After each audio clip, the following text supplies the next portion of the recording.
ایک زمانے کی بات ہے، ایک خوبصورت گاؤں میں 3 بہنیں رہتی تھیں جنہیں سب بدصورت تینوں کے نام سے جانتے تھے۔ ان کے نام برتھا، گریزلڈا اور ہلدا تھا۔ ان کے دل حسد اور بغض سے بھرے ہوئے تھے اور یہی ان کی بدصورت شکلوں میں بھی نظر آتا تھا۔ وہ اپنے گھر کی حکمرانی کرتی تھی اور اپنی خوبصورت مگر غریب ستیلی بہن عائزہ سے کام کرواتی تھی۔ عائزہ اپنے سنہرے بال اور نرم دل کے ساتھ ہمیشہ ایک بہتر زندگی کے خواب دیکھتی تھی۔ وہ اکثر کھڑکی کے پاس بیٹھ کر دور محل کی طرف دیکھتی جس کی چمک اسے خوشیوں کی دنیا میں لے جاتی۔ ایک دن اس کی سوتیلی ماں، جو ایک ظالم عورت تھی، خواب دیکھتے ہوئے پکڑ لیا۔ سست لڑکی، اس نے چیختے ہوئے کہا، تمہیں لگتا ہے کہ تم کام کے قابل نہیں ہو؟ میں تمہیں بتاتی ہوں کہ ناخوشگوار لڑکیوں کے ساتھ کیا ہوتا ہے۔ اور اس نے عائزہ کو تہخانے میں بند کر دیا جہاں صرف روٹی اور پانی تھا۔ عائزہ نے مایوسی کے عالم میں ایک مدن پر اسرار سرگوشی سنی، عائزہ، عائزہ۔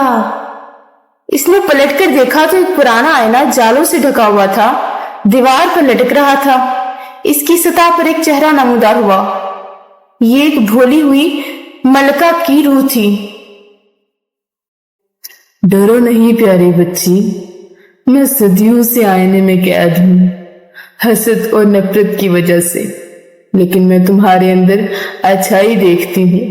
میں تمہاری مدد کر سکتی ہوں، لیکن تمہیں مجھے آزاد کرنے کا وعدہ کرنا ہوگا۔ عائزہ جو مایوس اور تجسس بھری نگاہوں سے دیکھ رہی تھی، وعدہ کیا۔ آئینہ چمک اٹھا اور عائزہ خود کو روشنی اور جادو کی لپیٹ میں محسوس کرنے لگی۔ جب روشنی مانند پڑی تو وہ محل کی عظیم ہال میں کھڑی تھی۔ اس کے سامنے ملکہ ایزابل کھڑی تھی، جو اپنی خوبصورتی اور حکمت کی وجہ سے مشہور تھی۔ اس نے عائزہ کی طرف مہربان آنکھوں سے دیکھا۔ میں تمہیں دیکھ رہی ہوں بچی، تمہارے دل میں نیکی کی جو کیفیت ہے وہ نایاب ہے۔ میں تمہیں یہاں رہنے دوں گی، لیکن تمہیں اپنی قیمت ثابت کرنی ہوگی اور کئی مشکل کام انجام دینے ہوں گے۔ عائزہ نے اپنی قسمت بدلنے کے لیے عزم کے ساتھ حامی بھر لی۔ اس کا پہلا کام ایک نایاب پھول کو لانا تھا جو ہر 10 سال میں ایک بار جادوئی جنگل میں کھلتا تھا۔ جنگل میں خطرات سے بھرا ہوا تھا، سائے اور عجیب آوازیں جو کسی کو بھی خوفزدہ کر سکتی تھی۔ جب وہ گہرائی میں گئی، اسے محسوس ہوا کہ کوئی اسے دیکھ رہا ہے۔ اچانک ایک خونخوار درندہ اس پر جھپٹا۔ اپنی ہوشیاری کو استعمال کرتے ہوئے اس نے درندے کو چکما دیا اور چکما دیتے ہوئے بھاگ گئی۔ وہ محل واپس آئی۔ دوسرا کام اور بھی مشکل تھا۔ اسے ایک ہار واپس لانا تھا جو ایک ظالم ڈاکوؤں کے گروہ نے چرا لیا تھا۔ ایک گاؤں کے لڑکے کے بھیس میں اس نے ان کے ٹھکانے میں گھسنے کی کوشش کی۔ اس نے ڈاکوؤں کو ملکہ کے خلاف سازش کرتے ہوئے سنا اور خوف سے بھر گئی۔ خاموشی سے اس نے ہار کو ڈھونڈا اور باہر نکل آئی، لیکن ایک ڈاکو نے اسے دیکھ لیا۔ ایک زبردست تعاقب شروع ہوا جس میں عائزہ نے تنگ گلیوں سے گزرتے ہوئے بمشکل اپنی جان بچائی۔ اس کا آخری کام سب سے پراسرار تھا۔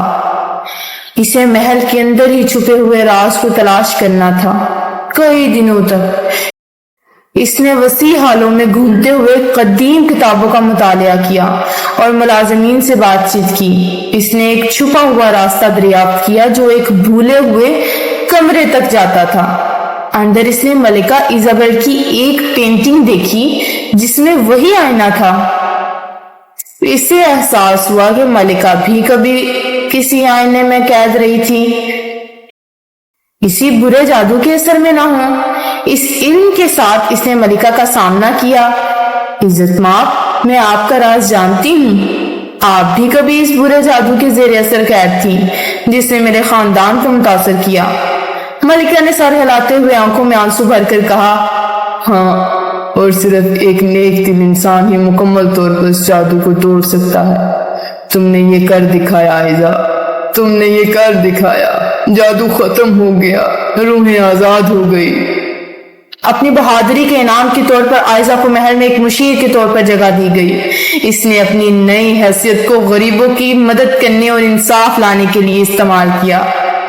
بدصورت تینوں بہنیں جب عائزہ کی ترقی کے بارے میں سنی تو اس کی کامیابی کا فائدہ اٹھانے کی کوشش کی، لیکن ان کی اصلیت سامنے آئی اور انہیں گاؤں سے نکال دیا گیا۔